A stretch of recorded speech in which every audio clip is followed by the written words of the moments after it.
Welcome to the AEW Dynamite review. We are the Dadley Boyz of WhatCulture. I'm Adam Wilborn, joined by Michael Hamflett and Michael Sidgwick, here to review everything that happened on last night's episode of AEW Dynamite. But before we get into it, if you're a fan of this sort of thing, make sure you subscribe to WhatCulture Wrestling on Apple Podcasts, Spotify, Amazon Music, and YouTube, where we do daily wrestling podcasts where we not only review AEW Dynamite, but also AEW Collision, Raw, SmackDown, the show formerly known as NXT 2.0.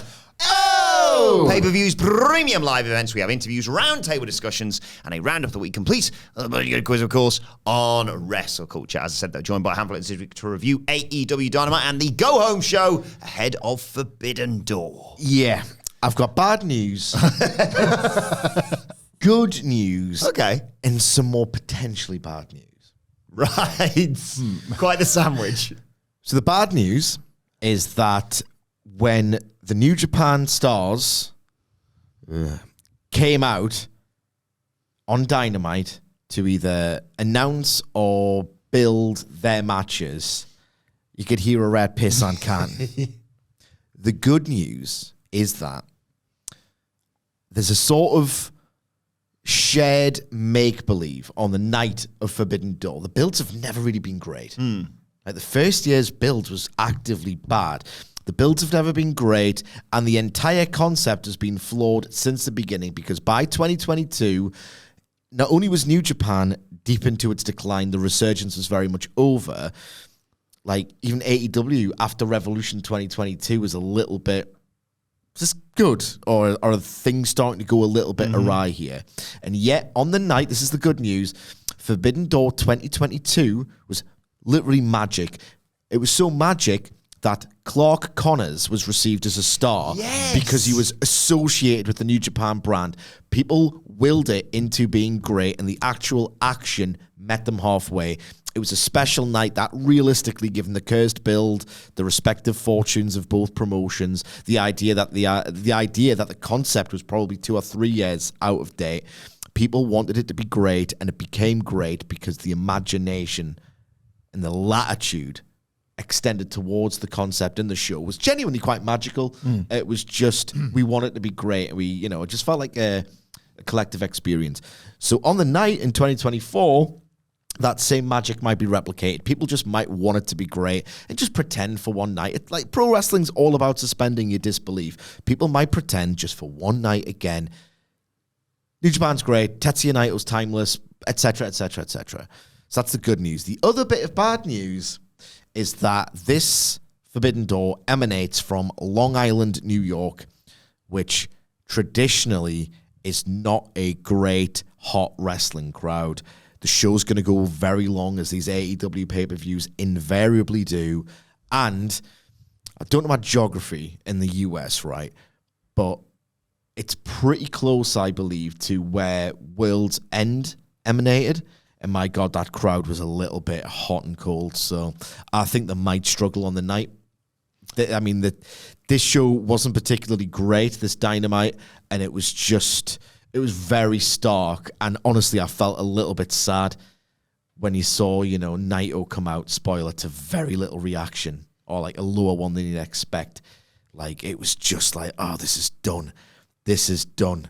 Like, we're now at a point where both promotions are like really, really cold, and it's the opposite of iron sharpening iron. I was just a bit sad watching this Dynamite, all told, in truth. What do you reckon, Hamflett? Are you Dennis Norden? It'll be all right on the night?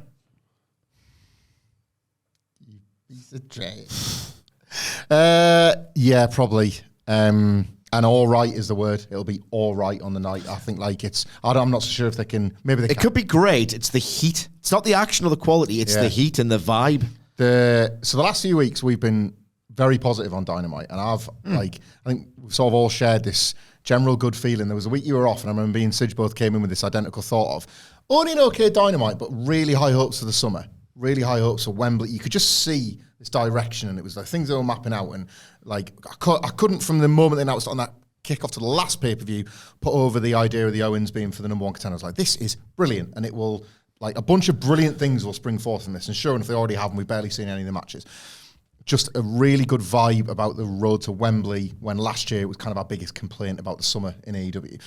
And this week was the week where they had They had to lean into the Forbidden Door build, not just because it was the go home, Adam Wilborn, but because the talent was actually in the building for it, in America for it. Like, this was the week where they could actually like integrate the talent who in some cases have just been video packages, match graphics, or ideas. That's what the Forbidden Door build has been this year. And everybody's in town pretty much on this Dynamite. And as Sige points out, no perhaps anywhere. And in reality, what this Dynamite wasn't that all the other ones have been, well, it wasn't able to look past Forbidden Door. The last few Dynamites, with the exception of, I would say, Swerve and Ospreay, within the confines of AEW, have been kind of looking beyond Forbidden Door, because like, well, we'll build these matches next week. We'll build these matches next week. Next week has arrived, and it was last night. It's like, can we get back to building Wembley, and can we get back to the Owens, and can we get back to like so many of these cool little stories that are overlapping? Even Blood and Guts. I'm not really high on Blood and Guts, but it was phased back this week in order to promote the Forbidden Door stuff, whereas in reality, we're fantasy booking team members. We're wondering which side Hangman Page might sit, whatever. Like, most of the stories are connected in AEW, and most of them had to take a pause this week to continue to present this mid-build to, as Sige points out, what could be a great night. Yeah, I don't know whether your two thoughts have sort of coloured my memory of this show, but it did feel a little bit like, right, let's get Forbidden Door out of the way, and then All In time. And like, MJF. Excellent, yeah. God, like, I mean, maybe that'll come back to haunt him in the match itself, and they'll build that into the match at the pay-per-view, and he'll be forced to suffer a little bit for not taking him seriously. But that is some build, no build to be able to just like, out of the way, you. One line match on hasn't happened Hechicero, yet, basically, like wasn't it? Just yeah. He was a badly drawn cartoon character. It's sort of unacceptable promotion, but they might. It's MJF. He's very smart. They'll probably fold it into the match itself. Yeah, the thing about that is it's just a mid-card match. I know it's your ostensible top star, hometown guy, and he's that's the thing. That's him and Punk when they flipped it, and it was like, that's what I was just about to say. Like, it's the fact that, all right, well, he's going to get the reaction. The match will get the heat purely because MJF is from Long Island, so we don't really need to build it. Is that acceptable? I don't know. Well, let's start with MJF at the beginning of the show. He comes out, huge reaction to him, of course. He's got something to say. Cut his music, but before he can really even say anything, Daniel Garcia, hometown hero, interrupts him and gets a fantastic reaction, of course, in Buffalo. MJF says, yeah, great pop and all that, but tread lightly. And Garcia says, thank you for saving me last week. I know, MJF, you're all about that trash talk. He didn't say trash talk, but you know what I mean. But I want to do something that no one in the back has been willing to do to MJF before. And he squares up to him and says, I'm going to say nice things about MJF. 9 months ago, I wasn't doing a whole lot, but I was watching MJF, the world champion, weekly, longest reigning champ of all time, making history.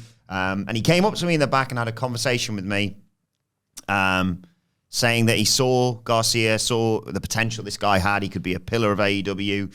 And he spoke to the right people, did MJF, and pitched, if Garcia gets enough wins, why don't we have a title match? And that happened, obviously, but when it did, says Garcia, it was one of the most embarrassing moments of his life. It wasn't all bad, though. That loss motivated him more than you can imagine. He went on this run of a lifetime, part of some huge matches, and it made him think, maybe I'm someone that these people could depend on. Maybe, I could be more than just a pillar. I'm a workhorse. I could be the backbone of this company, and for that, he wants to thank MJF, but he also wants to let him know if he talks trash now, he'll look really two-faced. And MJF's like, whoa, two-faced? Me?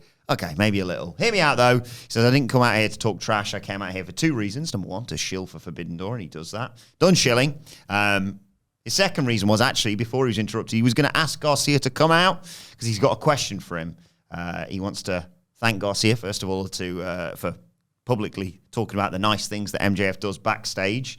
He's a top guy. He's in his 20s. He's not 20s. He's handsome. And as a result, obviously, people want to spot. People are jealous. Garcia is getting closer and closer to MJF. You kind of remind me of me, he says. Tough, arrogant, cocky, really talented, handsome from New York. The guys like us, we splash water on our face and remind ourselves it ain't about the size of the dog in the fight. It's about the size of the fight in the dog. And these two dogs from New York got a whole lot of bark and a whole lot of bites. But don't forget, when he gave Garcia the shot to take his position at the top, he whooped his scrawny ass without breaking a sweat. But since then, Garcia's gotten smarter, stronger, and ascended the ladder by busting his ass, embracing the grind. So it's got him thinking, maybe it's time Garcia gets another shot at the king. He's got a question for Garcia. Garcia versus Maxwell Jacob Friedman, MJF at Wembley, all in.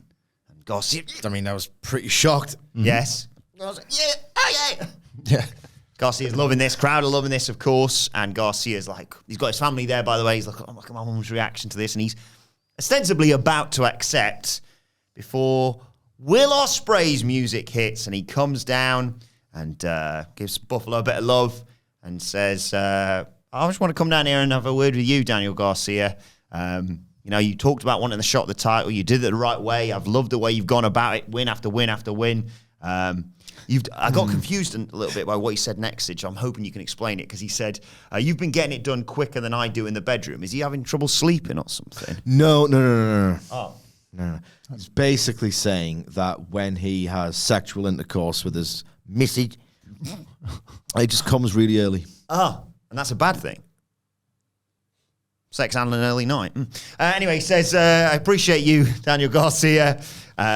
And next week, I'm going to give you that title shot you want for this international title. But I'm going to sweeten the deal even more, because by next week, effectively, he says, I'm going to be world champion as well. So why don't you have a shot at all the gold? And Garcia obviously accepts.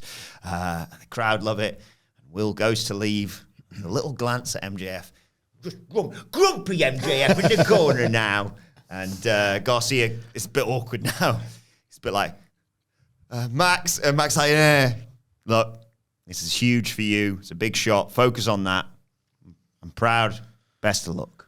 Oh, I don't know where to start. This is probably too convoluted, realistically. You might have, again, signposted the fact that it doesn't look like Will Ospreay is going to win a Forbidden Door. Yeah. So, I mean, I know they did the thing with, and I'm going to get the other belt as well, of course. I don't know. I don't know about any of this. Like, I really don't. Right. I want to be nice to Daniel Garcia because I genuinely think he's got all the talent in the world. I think he's like incredibly clever. I once described him as the anti-get your in wrestler. The anti-get your in wrestler, because he would deliberately make mistakes in his matches and be the one guy on the scene who would be like, right, I don't want to like have this absolute. I don't want to aspire to have this absolute amazing match and get my stuff in and look amazing because I'm like 23 or whatever he was, and where I've got, a good 15 years of like athletic prime and all the rest of it. So he does this sort of like worked young lion bit where he would make mistakes in his matches and then explain the losses away. Everything was Twitter. goated in On social 2021. media, yeah. Everything was goated in 2021. It was so good. Great, We wasn't it? couldn't wait to see how he was going to assess that thing he'd done. Yeah. It's like, he's putting like a 5-year plan together. He here. was clever enough it was to good. give himself a career arc, and I thought that was great. He's obviously had some wonderful matches with Bryan Danielson. I think he's got a nice quality to him as well. So I am a big fan of Daniel Garcia, right? He was a big fan of us in high school. Told us that. Does that in real life, and I was Very- like, thanks, Dan. Thanks, but you've made me really sad. Very, very old. So I am a huge fan of Daniel Garcia, and I do think one day he will become a superstar in professional wrestling. Oh my God, that day was not last night, and that day is not right now. It just isn't. I have seen wrestlers on the come up who feel invincible, to use Cody's phrase, undeniable. And it's so cool and almost life-affirming to watch someone with the world at their feet take those steps to take it over. Daniel Garcia is not that right now. He hasn't had enough high-profile wins. He was very shaky on the mic. Yes, he eventually got his confidence, but he didn't feel like a world beater. He was tentative in his delivery. He didn't have any aura about him whatsoever. And the idea that, Daniel Garcia is this undeniable star on the precipice was non-existent. I don't know how hard to go here. It was either I found it hard to believe or I was genuinely a little bit insulted. It's one or the other. Who's he beaten like recently? Like, he hasn't had that big breakthrough win against a top name who's done him a favor. Right. If this is the plan, someone should have stepped in, or Tony Khan should have had the backbone to say, I need someone big to put him over. Who's he defeated? Like, in these like 2-minute in-action matches on TV recently. That Brit Res lad? Rhett Titus, Nick Comoroto, Tate Mayfairs, Workhorseman alongside Shibata, Lance Archer and the Righteous alongside Claudio and Tanahashi, KM. I mean, he's beaten anyone. I mean, no offense to the wrestlers he's worked with. They're all talented in varying ways. It's a belts problem, that, isn't it? Not knowing where the international title sits versus where the TNT title It's a what's a mid card? It's a he's beaten no one problem. It's he's beaten no one problem. In fact, he's suffered more memorable high profile losses. The idea that he's suddenly in these title pictures with the names that he's beaten, it just doesn't ring true whatsoever. It was just the ultimate tell don't show. Like, the idea, I cannot accept the idea that he's got all the momentum in the world in the booking, in terms of his aura, his character, his presentation, his presence. Like, there's nothing. I mean, there's no out there with Daniel Garcia right now, and it just felt like I was being forced to believe in this false narrative. I think the booking hasn't done him any favors whatsoever. But on his big night, especially with the hometown crowd as the backdrop, this just felt so jarring, almost insulting that I was meant to take this character seriously. I take the wrestler very seriously. Like, I just do not want that to be misinterpreted.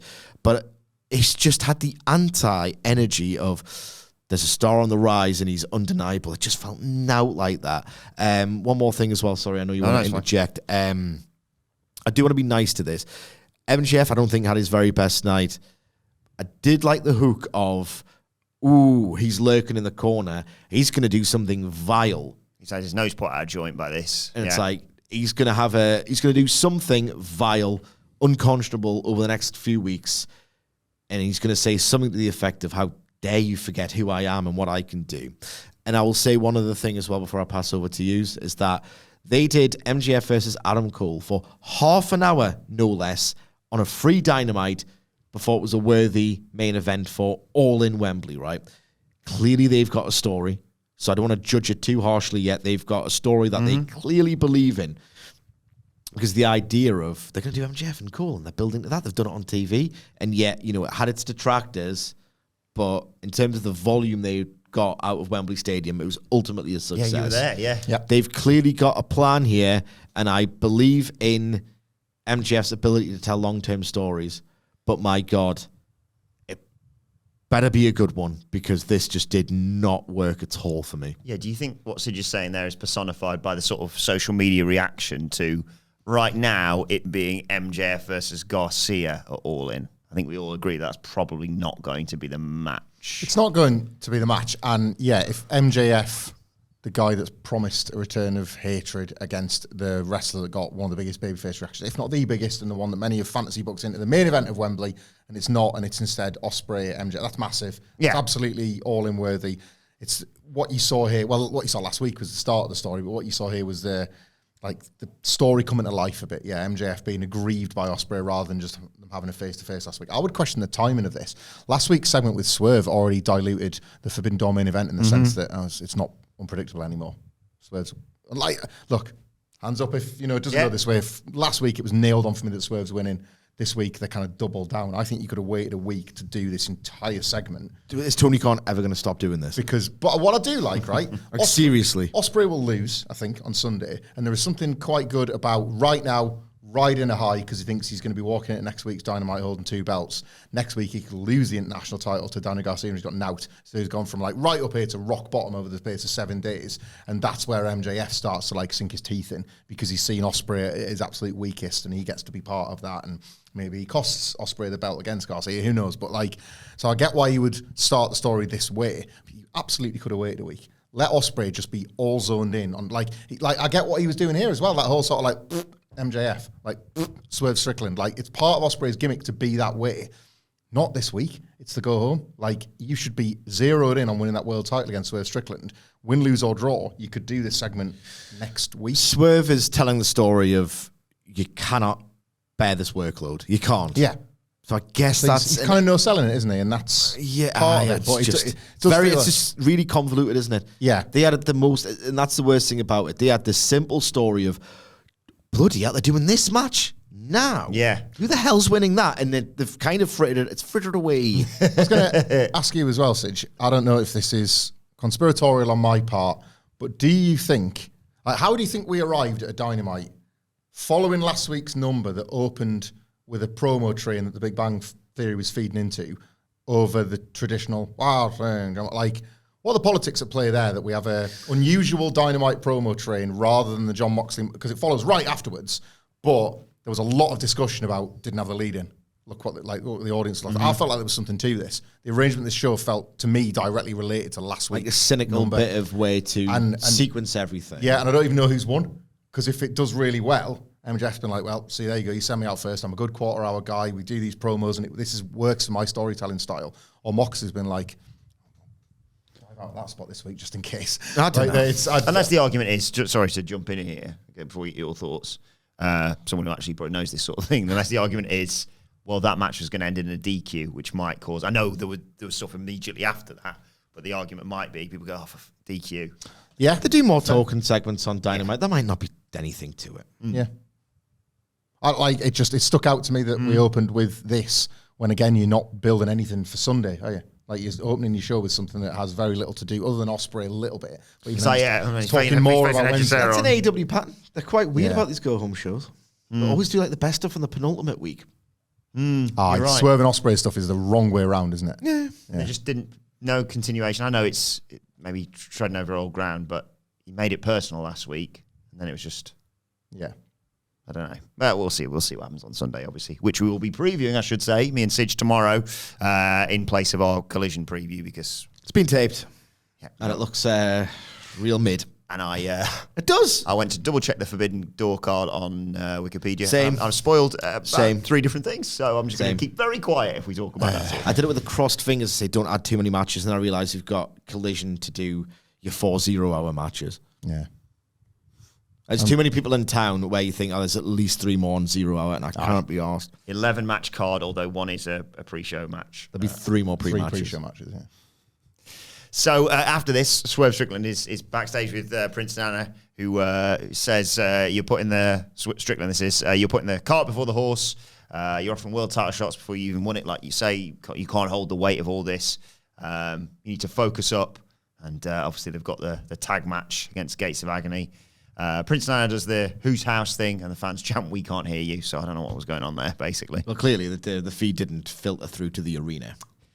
To infer. Come on, guys. It's been 5 years. I'm going to get you on the button saying it's been 5 years. 5 years. 5 years time. We might be able to hear you in 5 years time. What are you singing? I was singing David Bowie. Noah. I'm Noah. And I'm the whale. Well, David Bowie's better. My favourite band. Yeah, that's what I was waiting for. Any other band with a whale in it? Yeah. Speaking of Hasn't playing the instruments. Speaking of the size of the blue whale, he was certainly carrying around a weight that big when the second album came out, wasn't he? Got my money in a sense, my friends. We got how I miss you. We're going your own way. Do a happy song again. I can't. Isn't a marlin a fish? Yes. Law. Law, a marlin. Shut up, man. Okay. Why have you got your face down on the table, Nicholas? I never know, man. BCC versus LIJ. Claudio. Skip. Wow, dang. Off, please. Give me more Carrion Cross in my life, please. I mean, what was this? Where are we at? What's happened? We're in the upside down, aren't we? Jeez. Claudio Mox and Yuta versus Shingo, Titan, and of course Hiromu Takahashi. Bryan Danielson on commentary. I mean, can we talk about the lack of pop? Yeah. Can we talk about the lack of pop? I don't know if it was like by design or because I know Hiromu was meant to work the first Forbidden Door. I don't know if they've kept Naito and Shingo as like we can't. I mean, let's look at the reality here. It would be bad booking to say every single New Japan guy with an aura or a bit of like cachet left, get them on the first one. Yeah. So I think that's been right. We're going to obviously want to build this brand. The best way is to drip feed it. So I thought, right, okay, that's good. Naito hasn't had a singles match. Shingo's like, an absolute like sicko magnet of a wrestler. So I thought, it's going to be good when they come in. Forbidden Doors. Still good. And, oh my God, this was sad, man. They got knee pop whatsoever. Yeah. Like Hiromu Takahashi in 2019 was like this. Oh my God. Yeah. Look at the way he wrestles. He was like a completely polarizing figure. Like, he's too reckless. He's too dangerous. And then the other people, like, he's so exciting. Yeah. So transgressive. Like, he might even really hurt himself in the ring. And then he kind of did. And then Shingo was like, oh my God, New Japan have got Shingo. Like, he's going to be, and he was amazing for all. It's sad, man. When Hiromu It's returned, really sad. like, more insane than ever from that big injury. I remember it was 2019 or 2020 when he made that full big return. And you thought, well, this is perfect because he's even more psychotic than he was. And now he's going to get there. He's going to move up the divisions. So this is exactly what New Japan need. Like a brand new heavyweight top star that fans already adore. Got all the LIJ rub.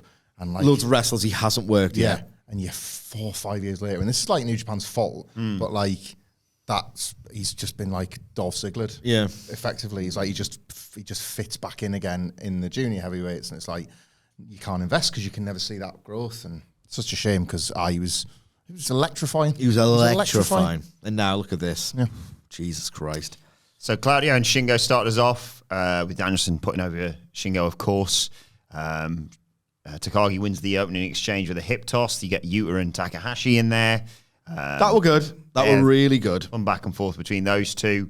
To take us to a break, we had Claudio catching a Teton crossbody and hitting a tilt-a-whirl backbreaker. When we come back, Moxley sending Takahashi into the barricade. Teton, desperate to get to the corner, eventually does get over to Shingo, who gets the hot tag, runs wild, hits a brainbuster on Wheeler Yuta. Shingo and Mox get into a lariat battle that Shingo wins, and obviously Danielson puts that over. If not many people can do that on commentary. Takahashi and Yuta tag back in. Takahashi gets the upper hand, dynamite plunger, sets up for the finish, and then Mox just slides in with a chair and twats him with it for the DQ. Big brawl, obviously. The standards and practices and politics. Can I get Yuta to do a job at least? Just lose. You're a bunch of losers. Just actually lose. It's very rare that we. No, more and more common. Actually, we do say this, but like I did like our pitch of like just have either Yuta lose or because he's only just coming back, or Claudio lose to further that. Not too sure. There was a tiny bit from Danielson on commentary. I remember he said something along the lines of like, "Yeah, I've had my concerns about Yuta's neck or Yuta coming back or something like that," and I thought, "Oh, that might be something leading into DQ." Big brawl, though, breaks out. Tetsuya Naito, music hits. He gets the big entrance, taking his time, obviously. Mox says, I'm not having this. Runs up to him before he can even rip his trousers off properly. They brawl on the ramp. They brawl to the back. Shingo beats the crap out of Yuta with the hammer and anvil elbows, and Danielson runs down for a standoff between the two of them to close out this. I mean, it's bleak. Yeah, I was just quite sad watching this. I had a lot of expectations for the match. Like, Shingo and Mox, it was fine. It didn't feel like this. Oh, who's the hardest out of these two? Yeah. Like, who was the toughest guy out of these two? Like, it just wasn't there. In terms of the actual work, I really liked the way that Wheeler and Hiromu worked together, where they were constantly trying to catch each other like out. But then it wasn't really building to this scorching, like, closing stretch when Moxley, I'm already doing a job on Sunday. I'm not even going to do a job by proxy tonight. Maybe that was the case. Maybe we're being too cynical. I don't know. But he had my a massive God, plaster over his head, by the way, I should say, from Bloodsport, obviously. So I was let down by the match itself. Then the Naito lack of pop was just, oh man, if you're going to pop for anyone, at least pop for Naito. Like, they've quite deliberately kept them away from all of this for a long time, knowing that they'll need him.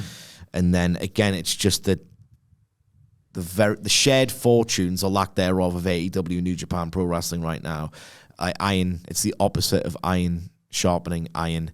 Just feels like a wrestler from a cool promotion interacting with another wrestler from another cool promotion. It's just like this had no source to it whatsoever. Really, really sad. I don't want to say it's like I felt sad. I felt sad watching this, and the thing is, it was really like less than ideal because the idea is you are meant to see this thrilling glimpse of something. You just have to, if you just wait, 4 more days and you'll get it. You're going to see that little glimpse. The opposite was true. It's like, I'm worried about Sunday now. I'm worried about the heat in these matches. I'm worried about how these superstars are going to be received. And it's the thing. I was like, it was the opposite of hyped. I'm now a little bit apprehensive. I was surprised. I get what was going on here, self-contained, but I'm surprised they gave away that Moxley won't sanction Naito's showmanship spot. They did that really effectively with Chris Jericho at Dominion 2018. Barely even let Naito get the gear off. Painmaker felt real. Brutalised him for the duration, hoisted him through a table. Naito makes a brief comeback, but he's knackered, and Jericho beats him. This Moxley spot felt tailor-made for Forbidden Door. They're finally together. Sorry, I'm smiling just because of the intergalactic serial killer feeling love. That's why I'm sorry to interrupt. It's a different time, isn't it? It's a different time. What was it? What if an intergalactic? It's something like that. What if you can feel love? Yeah. Spider-Man has had his day. Upsteps the Painmaker. Sorry, carry on. It's all right. Moxley running at him already because he's just so bloody angry. I just say it for the pit, mate. That's a really entertaining spot in what is potentially a very boring match that you could have bought yourself 5 minutes out of. We're going to discuss it tomorrow. Yeah. No, you can't discuss now, but I've got thoughts. I got nothing to discuss, brother. Am I forgetting a hot BCC multi-man? Because I don't feel like we've seen one in a while. Because you reminded me of that only one. Arena Mexico.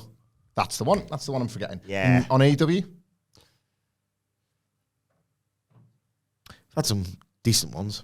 That one the other week where it was Moxley in particular, where it kind of fell apart for a minute. It was just, yeah. That one was in my head watching this one thinking, you know what, guys, I'm going to be the one to say it. I don't think I like the BCC. There it is. It's out there now. Yeah, I just wish they would disband. I really wish they would disband. It's the Claudio thing that frustrates me. I am looking for a Claudio O'Brien something. Yeah. In another world where they might, like in the Continental Classic where there was tournament potential where it's they're going to have to fight, handshakes at the end, but what does this leave behind? I want to think this is happening. And then the matches say it's not. I think what has been naive, ultimately what you've got is a group of incredibly talented blokes, like-minded blokes who really like hanging out together, who have a degree or a large degree of freedom in the number 2 company that is going to want to placate the few stars it believes it has.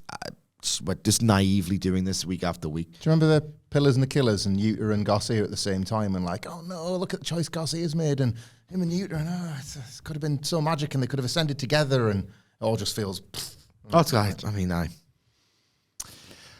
back to the Owen Hart Cup. I felt sad watching this, I really did. Jay White versus Rey Fenix. AEW Dynamite.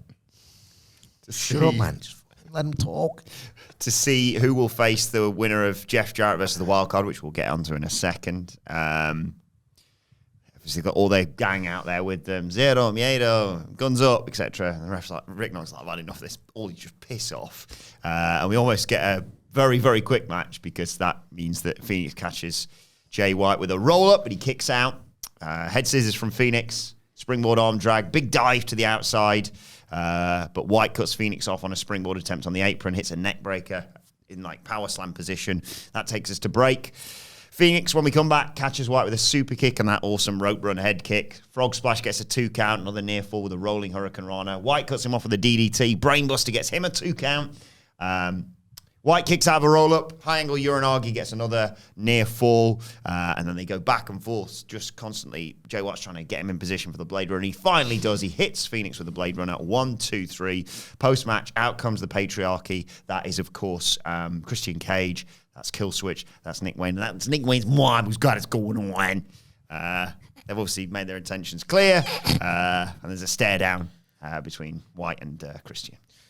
It comes to something whenever I see an act come on screen that isn't booked for the pay-per-view that's 4 days away, I see Christian Cage, who I think is amazing, a legend of the sport, in great form, and I think, don't you have a match? don't you have a match on Sunday? These things go long enough as it is. So that, the post-match was a little bit, please, I cannot be arsed. I actually enjoyed this match. Yeah. I mean, they've obviously got loads better in them. And it wasn't a great match, but it was a good time. And I genuinely forgot how good Jay White is at the 2.999. He's really, really good at it. So I thought this was a little bit more dramatic than I thought it had any right to be, because you just kind of know that Jay White was going to advance. Phoenix has always got a nice, is your neck all right? Bump in him. Just a little bit more of an urgent sprint than I thought, but it's another good, not great Jay White match at the end of the day. Yeah, I felt like they were working a match that, because it didn't massively work for this crowd. Like, very little did, and they're going to a colder market on Sunday. That's the worry. The counter exchanges were great. Yes. Like, and proper, everything you love about Jay White plus everything you love about Phoenix. Yeah. They were great. But Jay White, in control, played out to virtual silence, and it's like, that's sort of Jay White's art. Is that just not, fans are just not buying that anymore because they've seen him fall short, or they've accepted him as like a middle guy? Well, I don't know what it is. He's just a guy. A bad night maybe, but like, that's kind of what he does. And that's, like, he used to be the very definition of taking the heat, because you're controlling the match, but God, a fan's rooting for the babyface to find a way back in, and he just keeps cutting off. It's the magic of a Jay White thing, but has the magic gone? Like, I don't know, because and the more I started thinking, as we get a clue to the Owen Hart, the more I started thinking about the order of things, the more I've seen, like, Jay White as a wrestler on the England side of the draw. And like, yes, there's an opportunity for my guys to go through here, because they're going to breeze past Jay White. Like, and that's not what you're supposed to be thinking of the guy that's just won. Yeah. He's the furthest along in the tournament, and it's like, great, he's an easy win for whoever wins the match I actually care about, so good stuff, you know. Let's talk about this wildcard thing. The Young Bucks are backstage. Nicholas Jackson says the Acclaimed basically took advantage of his hot temper, introducing a foreign object last week. But it's all going to be different when the titles are on the line. And Matthew Jackson announces that the wildcard in the Owen Hart Cup is going to be picked out by them representing the Elite. And when, obviously, Jack Perry's going to win the TNT title, and then subsequently their wild card is going to win the AEW World title. They're going to hold all the gold. And I'm going to throw this to you whilst I quickly nip out, because hay fever is kicking my ass today. I've got to go blow my nose because I'm fed up of sniffing on this podcast. So have at it, you two. I know you've got a great pitch for this. Genuinely, this isn't a bit. I'll be back. I was just going to say, I was like, is that the Tony D Airlines? I don't know why that would be the case. I've just thought of that. Yeah, no, you're independent of anything else. You're a complete moron. This is weird, this. It's one of those where it's Jeff Jarrett being a situational babyface in this context is the most fine. Of course I'm going to go with it thing ever, but is it really pedantic and harsh to point out that the Elite struck an arrangement with Jeff Jarrett in his stable not a month and a half ago to take Danielson out of Anarchy in the Arena with Satnam Singh? Old-fashioned AEW wouldn't have made that error in judgment. For especially what was a subplot when they probably knew we're going to have, because Jeff Jarrett in that promo said a couple of 3 months ago I was approached if I wanted to be owning all the rest. 2019 Dynamite planning for Full Gear 2021 would have never allowed for that kind of continuity. Yeah. But is it Hangman? Is it as simple as Hangman Page? Well, I've put a pitch online today. Love this. It is as simple as Hangman Page in that they want you to now think of Hangman Page because they've claimed the wild card as an Elite choice. And, you know, we've talked about Hangman Page potentially as a heel on the side of the Elite for blood and guts, or just in general returning because he's... You wash your hands? Yes. Been gone long enough. What is the deal with hay fever, huh? Anyway, sorry. And I think it's going to be Christian Cage. And I think Christian Cage comes out and says something truly horrible about Jerry Jarrett. Like, Jeff Jarrett has just got a promo about the multiple deaths and how they've impacted his life in a way that he has to get to Calgary. He was very careful in his promo. He's a smart guy, Jeff. I don't know if that's ever come up before. But he's basically talked his way to Calgary. And then all you have to do in Calgary is talk your way to Wembley. You can do it. One last swing, Jeff. But yeah, he's talked his way to Calgary in everybody's hearts. Like, if the wild card is Christian Cage, not only is he beatable, but the promo he cuts on Jerry Jarrett on the way to the ring, just to add even more fuel to Jeff's babyface fire, is going to be, oh my God. Nick Wayne's getting a guitar in the head. Christian Cage is getting pinned, and Jeff Jarrett moves on and raises the ire of the Elite along the way. I don't know what. Like, they've, regardless of if it's not Hangman Page now, they have made it very clear they want ownership of that world title. It does still make for Page Swerve if that's the long game at Wembley without even Page taking this. Yeah. What if he returns at Blood and Guts and they take somebody out in the tournament in order for Page to take the spot? You know what I mean? Like, they can, with the Elite, you can bend the rules, can't you? So, that's part of their whole deal. So I don't think it's going to be Hangman Page, but I still think he's the main guy in the frame to get the match at Wembley. It's the elite you can mess about with because of this story.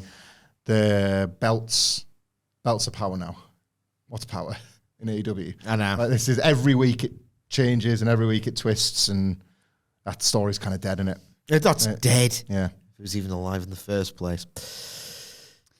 But speaking of the Acclaimed, they come out next. This is all very contrived, but I did go, I'll let you have It it. was nice, isn't it? I'll let you have it. I will let you have this. Strange considering all the effing and jeffing we sometimes get that the young cucks got cut out so regularly. Yeah. I don't like it. But basically, they fire themselves up, kick the Young Bucks' ass, take their titles. Anthony Bowens basically says they've been strategizing when the best time is to cash in their title shot. They're going to be AEW Tag Champions. Everyone loves the Acclaimed. Just cash in at Wembley. Just say you're in a Wembley match. That's established. Just canon. Just be like, Wembley, please. Biggest show of the year, please.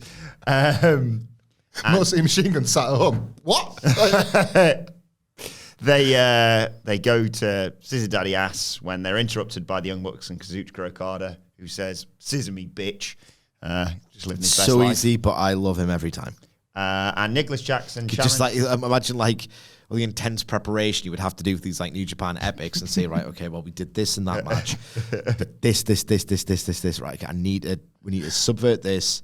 They won't see this coming, but we need to do this because it builds on this. You can go to America and say bitch at the end of anything and it gets a massive pop. The bitch maker. He's earned it. Kazuchika Okada. He's earned it. Yes. And he's great. Nicholas Jackson basically challenges the Acclaim to a trios match at Forbidden Door.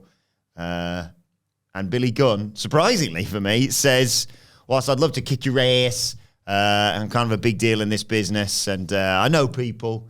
And in fact, I know a president, and he throws to a video where it's the president of New Japan, Okada's greatest rival, Hiroshi Tanahashi. Edit this one quickly. Yeah. Yeah. Couldn't the Acclaimed have just challenged the elite and then it would have made total sense? I know. Like, and then, we'll take you on, and Billy Gunn's really old. Well, twist. We've got Someone the who's- youngster. You get the gist. Someone who's less mobile. Yeah. Scissor Ace is coming to Forbidden Door. I mean, incredibly contrived way of doing it, the wrong way around. Like, they haven't really thought about this. And it's one of those where I talked about the magic of Forbidden Door, where you realize, the rational part of your brain realizes New Japan was pretty much finished by 2020. It's never been perfect. But let's, for one night only, suspend our disbelief, extend a little bit of latitude and make it perfect. Hiroshi Tanahashi can barely move, but I'm like, him and Okada doing 2 minutes in the middle of a trios match. I mean, when I watched Tanahashi Okada like in real time, it was like one of the, if not the very best thing I'd ever seen in pro wrestling up to that point. It, like, you know when it's when you feel old, when it's like 1985 is as close at World War II than now or whatever it is. I can't do the math. Watching Hiroshi Tanahashi, who I watched 1 year away from being true, that just it's a math. Who I watched like be Tanahashi in his prime, be that now, and I watched him like as an adult. I watched him when I was an adult in his prime to what he is now. I was like, I am so old, and he cannot move, and it's actually a bit depressing to watch him. I'll watch him again. Yeah. It's Okada. What about if Tana wears pink, Sidge? Oh my god. Oh my god. Oh my god. For one night, everybody actually loves the Acclaimed again. Yeah. Oh, I loved them last week. So. Yes. Oh, yeah. Yes. Scissor me Daddy Ace, if no one caught that, by the way. Fantastic work from Adam Nicholas. Moving on, we go to another brilliant Mark Briscoe promo.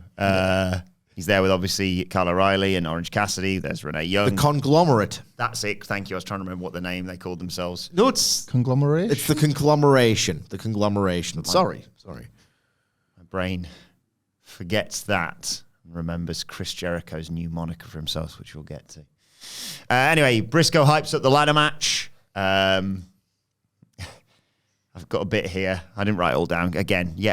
Just go and watch it, including Kyle O'Reilly's attempt at it as well. There are many battles between Canada and England, but they also share more than just King Charles III. Tonight's epic battle between Kyle O'Reilly and the dastardly Zack Sabre Jr. will be all that's necessary for my Clementine friend to Best Zack Sabre Jr. come Forbidden Door. Yeah, again, O'Reilly sort of says, "Oh, I haven't got this, actually." He does a bit. And then he sort of doubts himself, which is lovely. Am I doing it right? Is this good? Is this good? The Briscoe's like, I love it. Yeah, all he needs a little bit more. And he talks about fish and chips and Peppa Pig looking ass or whatever it was. You Peppa Pig, baby. You Peppa Pig, baby. Give Mark Briscoe the f***ing belt. I was going to say, give him the belt. Put the belt on. He's got a belt. Give him a better belt. Give him all the belts. Yeah. Give him the belt. Unify 6 belts and give it to Mark. He could be the top babyface. He could be. He's amazing. He's amazing. Everyone loves him. Yeah. Ride a massive Peppa Pig at Wembley as your big entrance. It's a great work because I hate Peppa Pig. Same. Get my kids glued to the screen so I could go on Twitter. So That's true, yeah. I like it. I just think she's arrogant. I think she's a real piece of work. Some dislikable She's characters. a child. No, but you Yeah, needs no. to be... No. Maybe show you should have both. You can have, Bluey's better. Yeah. What's your top three? Bluey, Hey 64 Dougie. Zoo Lane. Yeah, I remember 60. Hey Dougie's good. 64 Zoom Lane is the right time of night thing. You want- Yeah, it's you want that at 10 past 6. it's conditional goated. Yeah. Conditional Is that the goated. sign Try that- watching that in the pandemic during the day. Oh, no. It does not belong at 2 p.m. No. Is that like a sign that you've almost made it? Yeah. Basically, okay. Yeah, They've had their bath. it's like the anti-heartbeat. Yes. UK Sunday Scaries. For anybody wondering. Heartbeat, even framed. So, sorry. Hey Dougie, Bluey. What was your third one? What was it? 64 Zoo Lane. Yeah, but that's only conditional goated. Something special. Mr. Tumble's got a hold on them kids. Oh no, but I hate Mr. Tumble. You don't like him? Nah, I don't like him at all. I hate It's a being guy who just does silly faces and voices and expects you to Oh, think you're he's funny. joking. Ridiculous. I think they can just get away, steal a bloody living doing that, probably. Saddest day when It's Mr. Fumble.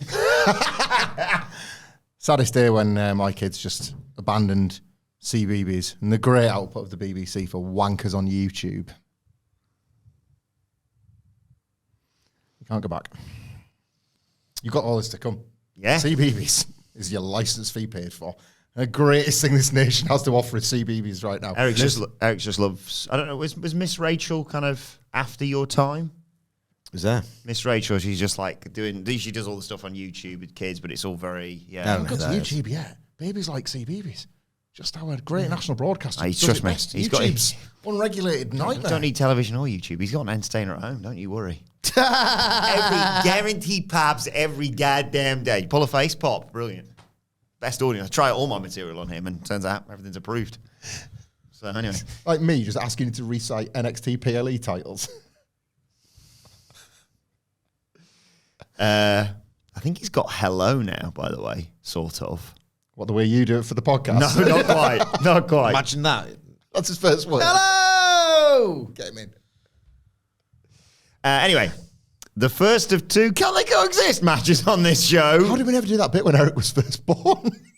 Just like he's born. Hello! Slap his ass.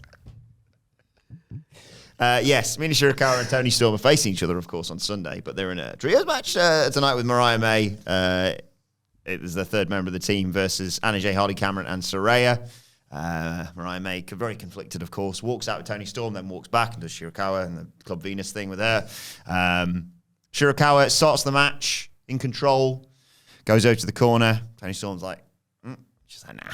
Tags in Mariah May instead. Mariah May dominates and then goes for a tag, and she's like, I don't know who to choose. But the decision's made for her when Jay and Saraya yank their partners off the apron. Takes us to a break. When we come back, Storm gets the hot tag. Hip attack on Saraya. Hip-attack, what's that? Yeah, we're doing the accents. Hip-taker. Hip-attack on Saraya, and Shirakawa does the... I've tagged myself in, actually. Out you go. This issue between them allows Holly Cameron to hit a backstabber and get a near fall. Everyone hits some big moves, and in the end, Shirakawa hits the glamorous driver Mina for the 1-2-3. Post-match, Mariah May again trying to keep things civil, brings in the champagne flutes, offers one to each of them. Like, come on, let's cheers, and they do cheers. She's like, thank goodness, let's all have a bit of a dance. But Mina Shirakawa grabs the bottle of champagne, goes to twat Storm in the back of the head with it. Storm ducks, and Shirakawa nails Mariah May in the face. Storm's furious. The referees come in and check on her. Not good. No, neither was the match, really. Yeah, I knew ahead of time it was going to be driven entirely by the sort of the storytelling between Shirakawa, May, and Storm, the reluctance to tag people in, the tagging in themselves, and then the action was incidental. It was just like, I knew exactly how it was going to play out realistically. I didn't know the finish, but you knew how the body of the match would play out, and the action wasn't really compelling or tight or exciting enough, or there's going to be no emotion to this whatsoever, which is a problem. So I just didn't really have the best time watching this. And then the angle was, I don't know, I thought there'd be more ambiguity. I thought the hook was the ambiguity over who Mariah May would want to side with at Forbidden Door, and now she's an idiot if she signs with, I don't know. Well, it was an accident, though, wasn't it? It was an accident. Yeah, I'm not an idiot, but at the same time, it's like, I don't know. I had no thoughts. I was way higher on this. Yeah. Like, this wasn't really a match. It was an angle dressed up as a match. And I thought it was nicely told. Maybe played more to my broader sensibilities. But I preferred I would rather do a match like this in a story that I wasn't wanting a match. I didn't know about the story development. There was no action to grab onto. So just right, the match was incidental to the story being told. But I did like they played with the tag thing each time about the not being able to make the choice, they're not having to make the choice, and they kind of remove that, like that doubt whenever you thought, right, now she's actually got to choose. No, she doesn't, and on the match goes. I thought they played with that very nicely, and it's about as good as I think you could have done with a go-home angle, considering everything else they've done up to this point. You think it's going to be like a red herring for the turn, potentially? Yeah, because ultimately, I don't think Mariah May does choose now. I think Mina loses, sort of disappears from view a little bit. It isn't folded into AEW week after week. They've had the benefit here of being able to tell quite an interesting story where they have the gift of being able to potentially just lift somebody out of it. So suddenly Mariah May appears not to have a choice, and it's then she turns on Toni Storm, and that's when you sort of full steam ahead towards Wembley. Maybe post-match, maybe after Toni Storm's won, and she thinks, oh, well, I've won, I've retained the belt, and I've won you. And then that's Mariah May's realisation, no, I'm absolutely not your property. And that's when you start heading towards that Wembley match. Because that feels like the match, doesn't it? Yes. That's the world title match. So it's not ideal that you're, again, just looking past the Forbidden Door title match, but... Be great on the night. I agree on that one. Yeah. Kick ass. Oh, aye. We are sort of in the middle of the traditional women's section. We'll get a promo from Mercedes Moné in a second. But before we get to that, sorry, Sid, I'm just going to check my news here. Because, it was the only women's match on the card. Surprise, surprise.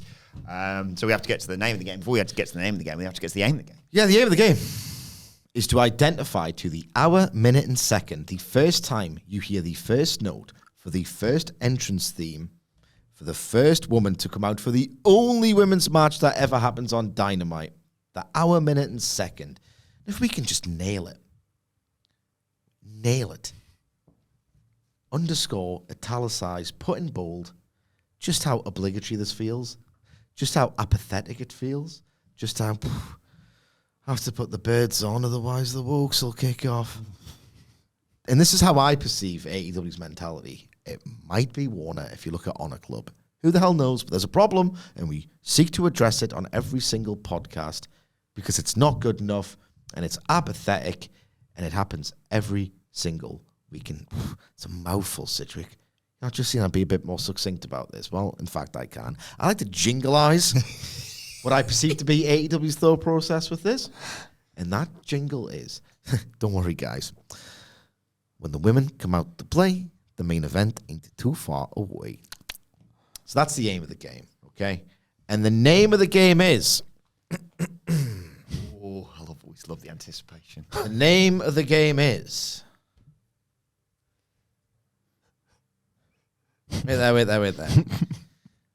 And you may find yourself booked to do a job on Dynamite. And you may find yourself with 6 weeks of nothing to do. And you may find yourself behind the paywall of Honor Club. And you may find yourself in a dark match with a crowd. And you may ask yourself, well, how did I get here? Letting the days go by, let the booker hold me down. Letting the days go by, buried 6 feet underground. Into the back again, after your one match on the show. Once on a Dynamite, after which you won't be found.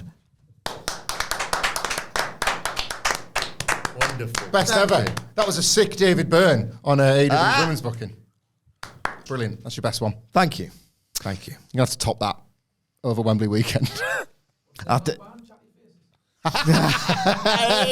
Kiss my ass. Yeah!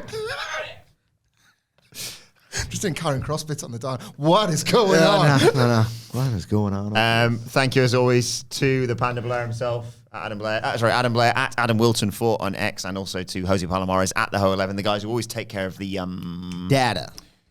See the fried chicken that he had at Pier 57. Yes. Look at Adam Blair, I wish I knew you from Adam. that.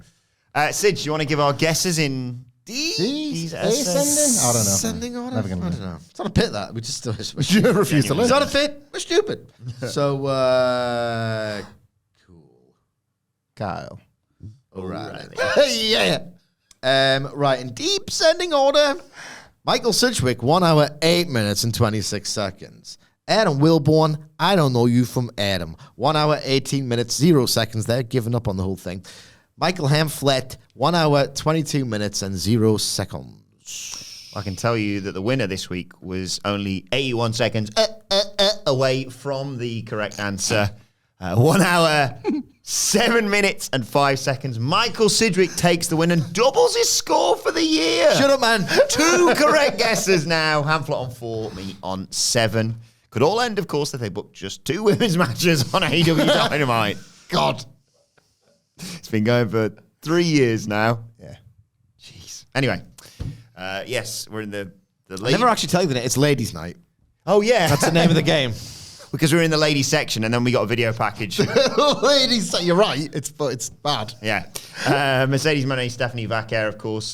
Footage of Monet's surprise appearance at Arena Mexico. She wasn't afraid to kick the forbidden door down and get the title that was meant for her. Vaquer says she's offended at Monet's arrogance. She's going to become the double champ at Forbidden Door. And then we get a promo from Mercedes in the back. She went to Mexico to see Vaquer defend her title, but Vaquer was nowhere to be found. So she's going to watch her match against Lady Frost on Collision.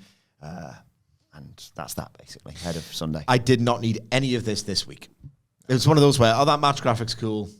Let's get on with it. And I did like Mercedes Moné doing some good lucha things against Xerxes, so especially the transition into the Money Maker. I can do this lucha stuff as well. Watch out. Should have done that this week. But, at the end of the day, Sige, if Stephanie Vaquer can get the win against Lady Frost on Collision. Yeah, I can't look past Vaquer for that one. My gut is telling me it's Stephanie Vaquer. I just realised, I mentioned during Mexico that it wasn't the BC that got the pop over there. It was your secret weapon. It was Matt Sydal. Matt Sydal. I mean, no, that was so over. They were It was so over. It was the good old days for 20 minutes, wasn't it? Yeah. The good old days, speaking of which. And the Luring Tree. Chris Jericho comes out with Big Bill and Brian Keith. Keith's arm in a sling after the attack on Collision from Joe, Shibata, and Hook. And Big Bill says, look at what you did. The Bad Apple's injured now. You took him out. And now you challenge us to a 6-man. We no longer have a 3rd man available. He called Chris Jericho let's double check this. Yeah. The Sicko Sensei. So I thought that's going to be on a t-shirt soon. In the wise words of him, when one door opens, another door, a forbidden door opens. Big Bill used to be good. Bill, I love you. Door stuff, right? That's mine. Okay? Check out WrestleCulture this week to find out his why. boot.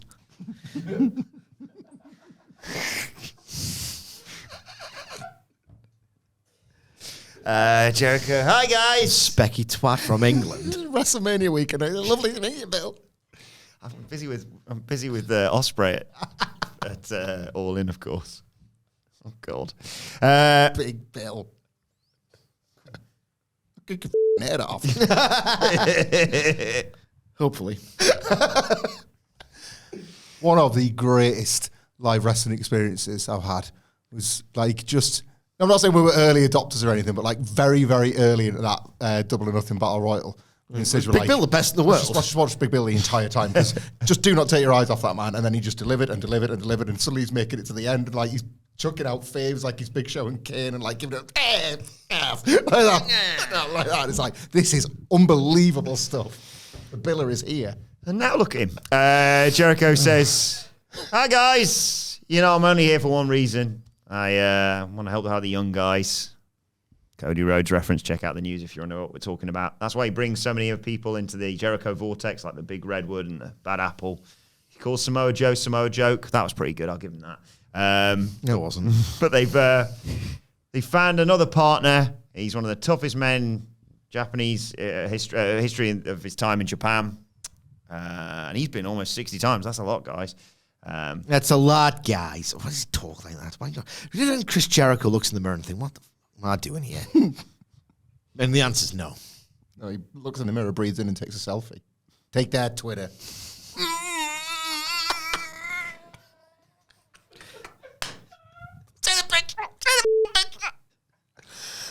It's like, and it's okay for him to say that. It's okay for me to say it as well, okay? So funny, wasn't it? Interesting. Funny you should say that because... Click! What a great night at X that was. Here's something you can put on a t-shirt. Mr. MySpace. Drew his hair in on paint, yeah. Oh my God. What was it you said? You think he ever looks at himself and thinks, what the hell am I doing here? Do you think his wife ever did that on January 4th? Or Well, this is it, right? January 6th. January 6th, sorry, yeah. January 4th is the site the Great Tokyo Dome shows. Ah, yeah. He coloured in his hair because he was posting an Instagram photo saying, guys, I voted. Democracy important. And we must follow its tenets to the letter of the law. Should we, Chris? How's things at home? Anyway, he's got a video. He hasn't watched it, of course, because he wants to share it with all the branches. Why did he have to say that? You know what I mean? It could have been a funny bit. It could have been a funny bit. So phenomenally awkward. And he's, what is it with AEW saying? Oh, here's what's going to happen. In every part of the show, here's what's going to happen next after this. Say it opposite of the cliffhanger. Doesn't fall off the cliff. Tune in next week. Definitely not to fall off the cliff. Just I don't know, the forest sitter. You couldn't be more at peace or at ease. I'm hanging off the edge of a cliff here now. I'm sitting in a forest. It's good. It's just really tranquil. It's just really tranquil and nice. Here's what's going to happen. It's really good. Here's what's going to happen. AEW diffused. Don't worry. We thought that Dynamite was going to go off, but check it out. Like the fuse, put it out. Right, okay. Like the fuse, put it out. Right, come on. Come on, Fed boys. Stop taking the piss. It still means something to me, I think. The forest sitter. Got to spend $50 on a pay-per-view. Well, let me tell you, it was Minoru Suzuki, guys. But it turns out he doesn't want to be no pop on the. He doesn't actually want to be on the team. He doesn't want to be on his side. He wants to fight Jericho one-on-one for the FTW title. And then out comes Joe and Hook and Shibata, and they've studied every learning tree segment. Poor bastards. And Shibata can sum it up. Oh brother, this guy sucks. And big brawl kicks off. That was good. I like the phone bit. I like the phone. Still like these three. It's all right. I will say, I checked this with you earlier. For a split second, I went, 2 Jericho matches at Forbidden Door. No, honestly, I almost myself. Yeah, it was like away from all of our criticisms of Chris Jericho. Double duty. Are you taking the f***ing piss? Wasn't terribly clear what was going on at first here, was it? It was yeah. Like, oh, yeah. But then we know, we won't spoil it here, but we know that who's the third man. Those words mean so much in wrestling context. Yes. Who is the third man of the learning tree for a match that shouldn't be happening? Gotta get my PPV time. Yeah. ZSJ versus Kyle O'Reilly next. You had Orange Cassidy on commentary. You had Roderick Strong, the Kingdom, and Gabe Kidd watching from the crowd. Obviously, they're just brilliant technical wrestlers, these two. They keep scrambling all over the place on the mat. And Sabre catches O'Reilly with a neck cramp and a bicep stomp to take us to break. When we come back, Sabre's got O'Reilly in an octopus hold, but O'Reilly targets the ankle and gets out of it. Nails him with some kicks. Sabre kicks him in the arm. O'Reilly catches him with a knee lift to the chest. They have a nice submission exchange. O'Reilly side suplex. O'Reilly caught Sabre with a knee on a double leg attempt.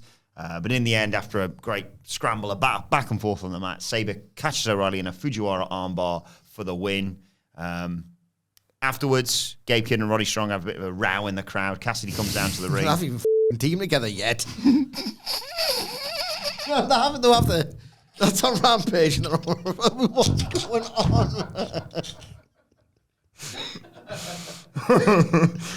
What is this? What was it? I don't think those guys were as close as they used to be 15 minutes ago. Strong in the Kingdom check on O'Reilly. Zack Sabre Jr. and Cassidy stare each other down. In comes Shane Haste and Robbie Eagles. And then out comes Tomohiro Ishii. Get Ishii out quick. This is because I was worried for a split second there. Orange Cassidy didn't have any mates. And there's a stare down. I mean, what the was this? I'm sorry, like. Match was so nice. The match was nice. The match was so nice, but am I being a dickhead where I'm like, it didn't reach its ceiling? It didn't. But no one's like doing cartwheels over it and whatever, but it was so nice to watch. Like refreshing after all this contrived ZSJ is still stuff. one of the special ones from New Japan. Of course he is. Of course he is. The guy's absolutely unbelievable. There's a bit when, like, again, he's got... Is it the octopus hold? Yeah. And Kyle O'Reilly, because he knows where... Even if you've got, like, a really good hold, there's always a way to counter it because he's so technically gifted. He's like, he goes straight for the ankle. And the panic and the agony in Zack Sabre Jr.'s like demeanor and voice. Oh, no, right. It was fantastic. It's an incredibly high bar for you, isn't it? Because you were purring with Danielson and ZSJ, obviously. Yeah, like it didn't hit that. The dragon screw that you were talking about on that one. Oh my God, it looked like, you know, like when it looks innocuous in football and then you look at the thing, it's like, ooh, it's not like your glamorous, like fibula shatter where your leg goes the other way around, but a ligament injury, it's like, oh God, that looks horrendous. He managed, with the angle of his leg, to work something that takes a footballer out for between 9 and 12 months. Unbelievable, my God. Obviously, it wasn't as good as that. I don't think it was as good as matches they've had before, but it was a nice, lovely, much-needed time. This post-match was legitimately what the bad faith grifters tell you Tony Khan's booking looks like, and it actually looked like it. Like, what are we doing here? So you got Roderick Strong and Gabe Kidd, who are kind of mates, and then the fallout during the course of the match. It's like, what are you doing here? Team against the infantry, aren't they? Yes. So they haven't even had the match yet. They're already at loggerheads. Like, then you get everyone out, and it's just like, what is this post-match? What are we doing here? There's got to be a cleaner way to tell these stories. This is absolute spreadsheet Tony. Needs to be stopped. Yeah. Very little to add. It was just, again, like, we keep mentioning it, but it does matter because of the pay-per-view selling. Very, like, muted reactions for these stars that once felt magic, but they've unfortunately earned them. Ishii turns up and gets beat. The thing is as well, like, it's a symptom of Tony Khan's wider, like, his big problem is that he's so impulsive. He's so impulsive. Everything's great. That was great. That was great. That was great. Like, Tomohiro Ishii, before there was a Forbidden Door, just turned up and lost to Adam Cole in the first round of the Own. Yeah. It's like, if you think there's going to be Forbidden Door, which there is, just like, he's like, Tomohiro Ishii's great. He's like, funnily enough, he's one of the people that the sickos seem to like. Don't job him out. Don't. It's the tail end of the match graphic drop era, wasn't it? Where you still like, there was chasing a bit of a pop from there. What this? Stop everything and watch this match.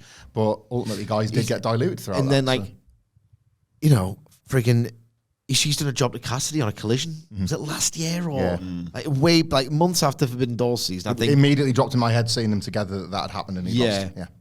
And I know Cassidy's an honorary member of Chaos, and there's links there and stuff. And I think they've teamed. I think they beat the Butcher and the Blade, actually. But Cassidy's beaten Ishii like well outside of Forbidden Door season once. It's like maybe just had access to Ishii that week and thought, oh, I can do it. Don't. Yeah. Book someone else on your full-time roster who could realistically do with the TV time. Suzuki, we didn't really talk about it. discipline. We didn't really talk about it, but the same thing with Suzuki. That aura's not there because he just turns up and loses anyway. So Beat Ishii February for the international title. It's like, well, why are you doing that in February when you know it's not just you're beating Ishii for no reason. Anyone could have done that job at that time.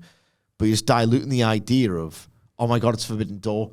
And it's been a full year since the last time we saw these wrestlers in this context. It's become refreshing all over again. You're undermining the concept of the entire pay-per-view, which itself, as we've mentioned, is flawed by just doing this every week. Wrestle Dream is a bit of an overlap of it now as well.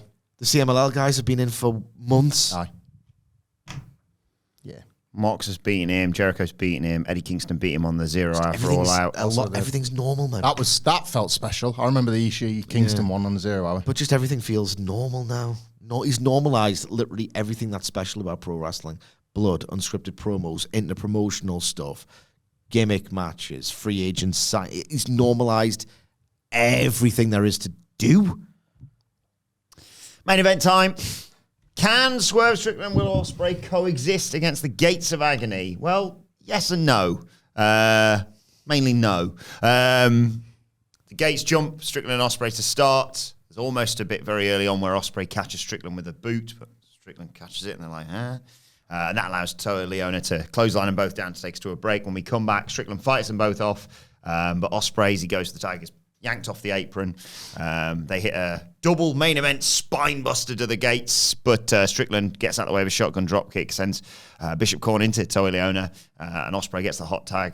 Double handspring kick, hits a shooting star press with a standing shooting star press to get a near fall. Leona cuts him off on the top rope, though, and Bishop Corn hits a top rope jackhammer, and Strickland has to break up that pinfall. Strickland sends Toa Leona to the floor. Swerve stomp out there. Ospreay has got in position for the Tiger Driver, but can't pull the trigger. And then Ospreay accidentally kicks Strickland, and that allows Toa Leona to hit Ospreay with a pounce for a 2 count. Swerve comes back in, and, well, he hits Bishop Corn with a boot that could quite easily have hit Ospreay, so it's one of those whether it was planned or maybe Will just slightly moved out of the way the last time. But they start working together. They try to hit, Will tries to hit a Poison Rana on Toa Leona, but he can't, so Swerve Strickland just helps him on his way with a huge super kick. Toa Leona kicks out of an Oz cutter, but he's sort of struggling to his feet. Swerve Strickland grabs Bishop Khan's arm and just snaps that, and Ospreay, as Toa Leona's looking at this, he nails him with a hidden blade. 1, 2, 3. Post-match, there's a stare down between the two men ahead of their match on Sunday, of course. And as Swerve tries to leave, Will Ospreay again snatches the world title away from him. This time, Swerve Strickland drops Will Ospreay, hits him with a house call, and stands tall with the world title to close out this show, Sige. Yeah. Good match. Weirder match. I don't know. I'm watching this, right, and I'm thinking, I know what you're doing. I think. They were like weirdly like that. They were like trying to like actually actively be a team together. Where I thought the idea would be they're just going to steal each other's stuff throughout, like look at each other cockily. Well, anything you can do, I can do better. And then at the end, maybe there's a bit of peril, and it's like, well, we kind of need to come together and all the rest of it. And it didn't really hit like that enough for me. The idea, like, it was a great spot when Ospreay's like, come on, I can do a Poison Rana if you help us here. He's massive. I'm watching that thinking, what a great tag team they'll make. And then it's like, all right, well, they're having a match against each other at the pay-per-view. Oh, it's the opposite. This was I thought, at points, noble failure in that it was an intelligent way to do a fundamentally stupid wrestling thing. The partners that we mock it because for years WWE abused it, right? They kind of coexist. That was fundamentally stupid even when it was hot as an idea, and then when it just gets a copy of a copy of a copy. The idea that, like, they're trying to out-kill shot each other. My move is better than your move, but for one night, let's put those forces together. That was a nice... It didn't work in execution. I don't think it worked enough. But it was a nice idea on paper that I just don't think quite worked in execution, right down to the finish, ultimately. It's like, well, hang on, you've put the guy away with your finisher, so I'm going to win the night with mine. Like, mine is the last word on things, just like it'll be at the pay-per-view. Like, that's what they were trying to do, and I don't think it came across that well on television. But I was struck here because of their Like, the match wasn't particularly great, and the building just didn't have any energy for it. This existed. This can they coexist? Look what's happening on Sunday. The origin of this is probably 1998.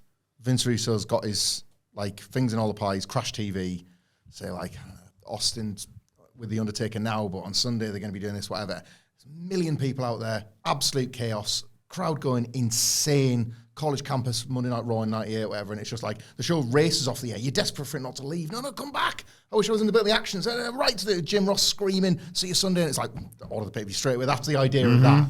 Like, this is the opposite in how it looked and felt. It was just like, the things happened, but there's no sense of chaos and drama and, why can't it be the pay-per-view now? It's just, he's took him out. But Wilborn made it. See you Sunday. That's a good point. Wilborn made another one. It's gone from don't make this personal. You're going to make this personal. You're going to make this personal. And the next week is, let's work professionally together to a successful mutual end, and then we're going to have a match against each other. Like, what the... I think Tony Khan's quite bad at this now. The telegraphing of the ending, unless... He's had wrong. 2 very good Dynamites. I shouldn't be so...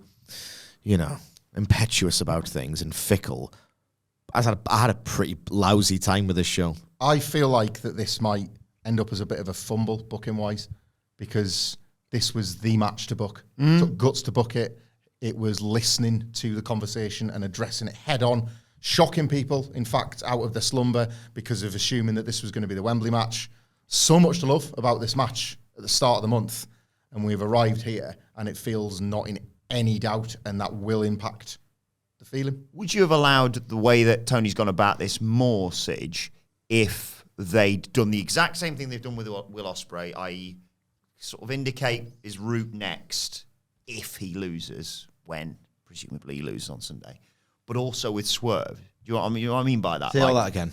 Sorry. So Will Ospreay, it's like, I'm going to win the world title. Like, he probably should. Like, he's the guy right now. Shame for Swerve. How's that going to work out?